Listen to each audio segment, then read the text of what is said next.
بسم الله الرحمن الرحيم. الحمد لله الذي لم يتخذ ولدا ولم يكن له شريك في الملك ولم يكن له ولي من الذل وكبره تكبيرا. الحمد لله الذي وحده والصلاة والسلام على من لا نبي بعد. جی السلام علیکم ورحمۃ اللہ وبرکاتہ. سیرت النبی صلی اللہ علیہ وسلم کی روشنی سے نئے سبق کے ساتھ آپ کی خدمت میں حاضر ہیں. پچھلے سبق میں ہم پڑھ چکے آپ صلی اللہ علیہ وآلہ وسلم کی ملاقات حضرت جبرائیل اور میکائیل علیہ السلام کے ساتھ جو ہوئی، اور اس کے بعد حلیمہ سعدیہ کے خاوند نے کہا کہ ہم اس بچے کو واپس اس کے ددھیال لے چلیں، لیکن راستے میں آپ صلی اللہ علیہ وسلم حضرت بی بی حلیمہ سعدیہ سے غائب ہو گئے. آئیے اسی سبق کو اب آگے لے کے چلتے ہیں. حضرت بی بی حلیمہ سعدیہ فرماتی ہیں، میں پریشانی کی حالت میں مکہ پہنچی. آپ کے دادا عبدالمطلب کے پاس پہنچتے ہی میں نے کہا، میں آج رات محمد کو لے کر آ رہی تھی. جب میں بلائی علاقے میں پہنچی تو وہ اچانک کہیں گم ہو گئے. اب خدا کی قسم میں نہیں جانتی وہ کہاں ہیں. عبدالمطلب یہ سن کر فوراً کعبہ کے پاس کھڑے ہو گئے. انہوں نے آپ کے مل جانے کے لیے دعا کی، پھر آپ کی تلاش میں روانہ ہوئے. ان کے ساتھ ورقہ بن نوفل بھی تھے. غرض دونوں تلاش کرتے کرتے تہامہ کی وادی میں پہنچے. ایک درخت کے نیچے انہیں ایک لڑکا کھڑا نظر آیا. اس درخت کی شاخیں بہت گھنی تھیں. عبدالمطلب نے پوچھا، لڑکے تم کون ہو؟ حضور اقدس صلی اللہ علیہ وسلم چونکہ اس وقت تک قد نکال چکے تھے، اس لیے عبدالمطلب پہچان نہ سکے. آپ کا قد تیزی سے بڑھ رہا تھا. جواب میں آپ نے فرمایا، میں محمد بن عبداللہ بن عبدالمطلب ہوں. یہ سن کر عبدالمطلب بولے، تم پر میری جان قربان، میں ہی تمہارا دادا عبدالمطلب ہوں. پھر انہوں نے آپ کو اٹھا کر سینے سے لگایا اور رونے لگے. آپ کو گھوڑے پر اپنے آگے بٹھایا اور مکہ کی طرف چلے. گھر آ کر انہوں نے بکریاں اور گائیں ذبح کی اور مکہ والوں کی دعوت کی. آپ کے مل جانے کے بعد حضرت حلیمہ سعدیہ حضرت آمینہ کے پاس آئیں تو انہوں نے پوچھا، حلیمہ اب آپ بچے کو کیوں لے آئی؟ آپ کی تو خواہش تھی کہ یہ ابھی آپ کے پاس اور رہیں. انہوں نے جواب دیا، یہ اب بڑے ہو گئے ہیں اور اللہ کی قسم میں اپنی ذمہ داری پوری کر چکی ہوں. میں خوف محسوس کرتی رہتی ہوں کہیں انہیں کوئی حادثہ نہ پیش آ جائے، لہٰذا انہیں آپ کے سپرد کرتی ہوں. حضرت آمینہ کو یہ جواب سن کر حیرت ہوئی. بولی، مجھے سچ سچ بتاؤ ماجرا کیا ہے؟ تب انہوں نے سارا حال کہہ سنایا. حلیمہ سعدیہ نے دراصل کئی عجیب و غریب واقعات دیکھے تھے. ان واقعات کی وجہ سے وہ بہت پریشان ہو گئی تھیں. پھر سینہ مبارک چاک کیے جانے والا واقعہ پیش آیا تو وہ آپ کو فوری طور پر واپس کرنے پر مجبور ہوئیں. وہ چند واقعات حضرت حلیمہ رضی اللہ تعالی عنہ اس طرح بیان کرتی ہیں. ایک مرتبہ یہودیوں کی ایک جماعت میرے پاس سے گزری. یہ اب حضرت بی بی حلیمہ سعدیہ بتلا رہی ہیں حضرت بی بی آمینہ کو. فرماتی ہیں، ایک مرتبہ یہودیوں کی ایک جماعت میرے پاس سے گزری. یہ لوگ آسمانی کتاب تورات کو ماننے کا دعویٰ کرتے تھے. میں نے ان سے پوچھا، کیا آپ لوگ میرے اس بیٹے کے بارے میں کچھ بتا سکتے ہیں؟ ساتھ ہی میں نے حضور اکرم صلی اللہ علیہ وسلم کی پیدائش کے بارے میں انہیں تفصیلات سنائیں. یہودی تفصیلات سن کر آپس میں کہنے لگے، اس بچے کو قتل کر دینا چاہیے. یہ کہہ کر انہوں نے پوچھا، کیا یہ بچہ یتیم ہے؟ میں نے ان کی بات سن لی تھی کہ وہ ان کے قتل کا ارادہ کر رہے ہیں، سو میں نے جلدی سے اپنے شوہر کی طرف اشارہ کرتے ہوئے کہا، نہیں، یہ رہے اس بچے کے باپ. تب انہوں نے کہا، اگر یہ بچہ یتیم ہوتا تو ہم ضرور اسے قتل کر دیتے. یہ بات انہوں نے اس لیے کہی کہ انہوں نے اپنی پرانی کتابوں میں پڑھ رکھا تھا کہ ایک آخری نبی آنے والے ہیں، ان کا دین سارے عالم میں پھیل جائے گا، ہر طرف ان کا بول بالا ہوگا. ان کی پیدائش اور بچپن کی یہ علامات حلیمہ سعدیہ نے ان کی پیدائش اور بچپن کی یہ علامات ہوں گی، اور وہ یہ کہ وہ یتیم ہوں گے. اب چونکہ ان سے حلیمہ سعدیہ نے یہ کہہ دیا کہ بچہ یتیم نہیں ہے تو انہوں نے خیال کر لیا کہ یہ بچہ وہ نہیں ہے. اس طرح انہوں نے بچے کو قتل کرنے کا ارادہ ترک کر دیا. اسی طرح ان کے ساتھ یہ واقعہ پیش آیا. ایک مرتبہ وہ آپ کو عکاظ کے میلے میں لے آئیں. جاہلیت کے دور میں یہاں بہت مشہور میلہ لگا کرتا تھا. یہ میلہ طائف اور نخلا کے درمیان لگتا تھا. عرب کے لوگ حج کرنے آتے تو شوال کا مہینہ اسی میلے میں گزارتے، کھیلتے کودتے اور اپنی بڑائیاں بیان کرتے۔ حلیمہ سعدیہ رضی اللہ تعالیٰ عنہ آپ کو لیے بازار میں گھوم رہی تھی کہ ایک کاہن کی نظر آپ پر پڑی۔ اسے آپ میں نبوت کی تمام علامات نظر آ گئیں۔ اس نے پکار کر کہا، لوگو اس بچے کو مار ڈالو۔ حلیمہ اس کاہن کی بات سن کر گھبرا گئیں اور جلدی سے وہاں سے سرک گئیں۔ اس طرح اللہ جل جلالہ نے حضور اقدس صلی اللہ علیہ وسلم کی حفاظت فرمائی۔ میلے میں موجود لوگوں نے کاہن کی آواز سن کر ادھر ادھر دیکھا کہ کس بچے کو قتل کرنے کے لیے کہا گیا ہے، مگر انہوں نے وہاں کوئی بچہ نظر نہ آیا۔ اب لوگوں نے کاہن سے پوچھا، کیا بات ہے، آپ کس بچے کو مار ڈالنے کے لیے کہہ رہے ہیں؟ اس نے ان لوگوں کو بتایا، میں نے ابھی ایک لڑکے کو دیکھا ہے، معبودوں کی قسم، یعنی بتوں کی قسم کھا کے کہہ رہا ہے، معبودوں کی قسم وہ تمہارے دین کے ماننے والوں کو قتل کرے گا، تمہارے بتوں کو توڑے گا اور وہ تم سب پر غالب آئے گا۔ یہ سن کر لوگ آپ کی تلاش میں ادھر ادھر دوڑے لیکن ناکام رہے۔ حلیمہ سعدیہ آپ صلی اللہ علیہ وسلم کو لیے واپس آ رہی تھی کہ ذی الحجاز سے ان کا گزر ہوا۔ یہاں بھی میلہ لگا ہوا تھا۔ اس بازار میں ایک نجومی تھا، لوگ اس کے پاس اپنے بچوں کو لے کر آتے تھے۔ وہ بچوں کو دیکھ کر ان کی قسمت کے بارے میں اندازے لگاتا تھا۔ حلیمہ سعدیہ اس کے نزدیک سے گزری تو نجومی کی نظر حضور اکرم صلی اللہ علیہ وآلہ وسلم پر پڑی۔ نجومی کو آپ صلی اللہ علیہ وسلم کی مہر نبوت نظر آ گئی۔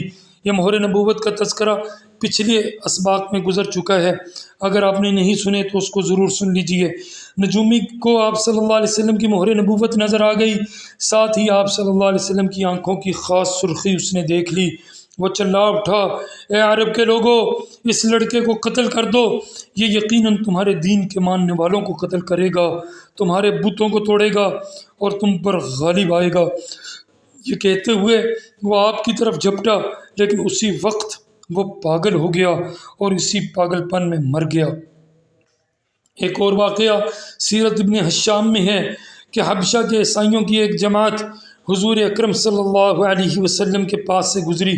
اس وقت آپ صلی اللہ علیہ وسلم حلیمہ سعدیہ کے ساتھ تھے اور وہ آپ کو آپ کی والدہ کے حوالے کرنے جا رہی تھیں۔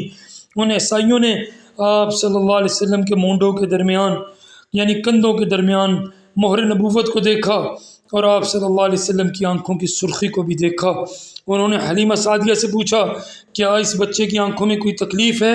انہوں نے جواب میں کہا، نہیں، کوئی تکلیف نہیں، یہ سرخی تو ان کی آنکھوں میں قدرتی ہے۔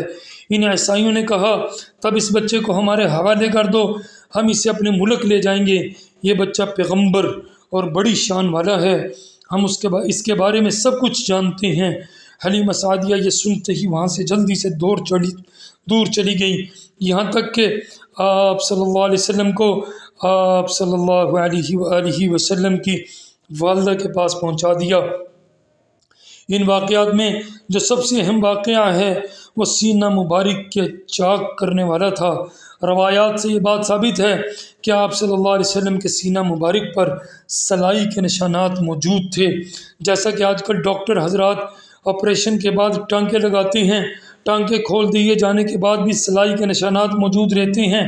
اس واقعے کے بعد حلیمہ سعدیہ اور ان کے خاوند نے فیصلہ کیا کہ اب اس بچے کو اپنے پاس نہیں رکھنا چاہیے۔ جب حضرت حلیمہ سعدیہ نے آپ صلی اللہ علیہ وسلم کو حضرت آمینہ کے حوالے کیا، اس وقت آپ صلی اللہ علیہ وسلم کی عمر صرف 6 سال تھی۔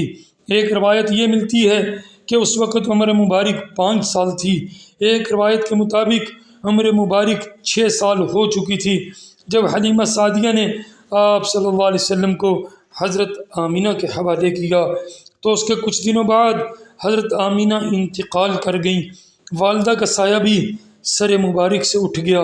حضرت آمینہ کی وفات مکہ اور مدینہ کے درمیان ابوا کے مقام پر ہوئی، آپ کو یہیں دفن کیا گیا۔ ہوا یہ کہ آپ صلی اللہ علیہ وسلم کی والدہ آپ صلی اللہ علیہ وآلہ وسلم کو لے کر اپنے میکے مدینہ منورہ گئیں۔ آپ صلی اللہ علیہ وسلم کے ساتھ ایمن بھی تھیں۔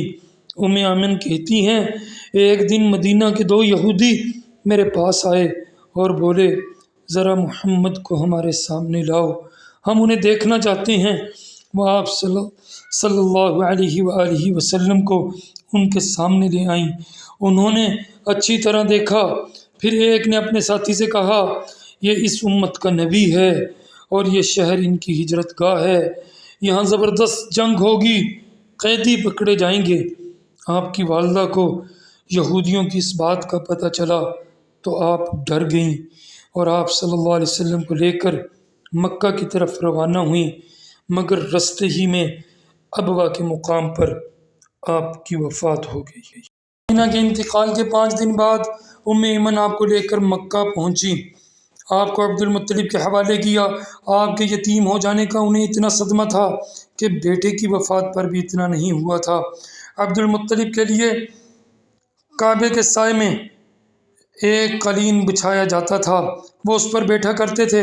ان کا احترام اس قدر تھا کہ کوئی اور اس قالین پر بیٹھتا نہیں تھا، چنانچہ ان کے بیٹے اور قریش کے سردار اس قالین کے چاروں طرف بیٹھتے تھے، لیکن رسول اللہ صلی اللہ علیہ وسلم وہاں تشریف لاتے تو سیدھے اس قالین پر جا بیٹھتے۔ اس وقت آپ ایک تندرست لڑکے تھے، آپ کی عمر 9 سال کے قریب ہو چلی تھی۔ آپ کے چچا عبد المطلب کے ادب کی وجہ سے آپ کو اس قالین سے ہٹانا چاہتے تو عبد المطلب کہتے میرے بیٹے کو چھوڑ دو، اللہ کی قسم یہ بہت شان والا ہے۔ پھر وہ آپ کو محبت سے فرش پر بٹھاتے، آپ کی کمر پر شفقت سے ہاتھ پھیرتے، آپ کی باتیں سن سن کر حد درجے خوش ہوتے تھے۔ کبھی وہ دوسروں سے کہتے میرے بیٹے کو یہیں بیٹھنے دو، اسے خود بھی احساس ہے کہ اس کی بڑی شان ہے اور میری آرزو ہے یہ اتنا بلند رتبہ پائے جو کسی عرب کو اس سے پہلے حاصل نہ ہوا ہو اور نہ بعد میں کسی کو حاصل ہو سکے۔ ایک بار انہوں نے یہ الفاظ کہے میرے بیٹے کو چھوڑ دو، اس کے مزاج میں طبعی طور پر بلندی ہے، اس کی شان نرالی ہوگی۔ یہاں تک کہ عمر کے آخری حصے میں حضرت عبد المطلب کی آنکھیں جواب دے گئی تھیں، آپ نابینا ہو گئے تھے۔ ایسی حالت میں ایک روز وہ اس قالین پر بیٹھے تھے کہ آپ تشریف لائے اور سیدھے اس قالین پر جا پہنچے۔ ایک شخص نے آپ کو قالین سے کھینچ لیا، اس پر آپ رونے لگے۔ آپ کے رونے کی آواز سن کر عبد المطلب بے چین ہوئے اور بولے میرا بیٹا کیوں رو رہا ہے؟ آپ کے قالین پر بیٹھنا چاہتا ہے، ہم نے اسے قالین سے اتار دیا، لوگوں نے کہا۔ یہ سن کر عبد المطلب نے کہا میرے بیٹے کو قالین پر ہی بٹھا دو، یہ اپنا رتبہ پہچانتا ہے، میری دعا ہے کہ یہ اس رتبے کو پہنچے جو اس سے پہلے کسی عرب کو نہ ملا ہو، اس کے بعد کسی کو نہ ملے۔ اس کے بعد پھر کسی نے آپ کو قالین پر بیٹھنے سے نہیں روکا۔ ایک روز بنو مدلج کے کچھ لوگ حضرت عبد المطلب سے ملنے کے لیے آئے، ان کے پاس اس وقت آپ صلی اللہ علیہ وسلم تشریف فرما تھے۔ بنو مدلج کے لوگوں نے آپ کو دیکھا، یہ لوگ قیافیہ شناس تھے، آدمی کا چہرہ دیکھ کر اس کے مستقبل کے بارے میں اندازے بیان کرتے تھے۔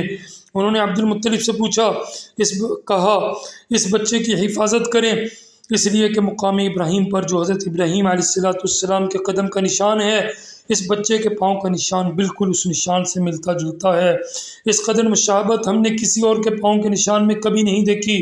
ہمارا خیال ہے یہ بچہ نرالی شان کا مالک ہوگا، اس لیے اس کی حفاظت کریں۔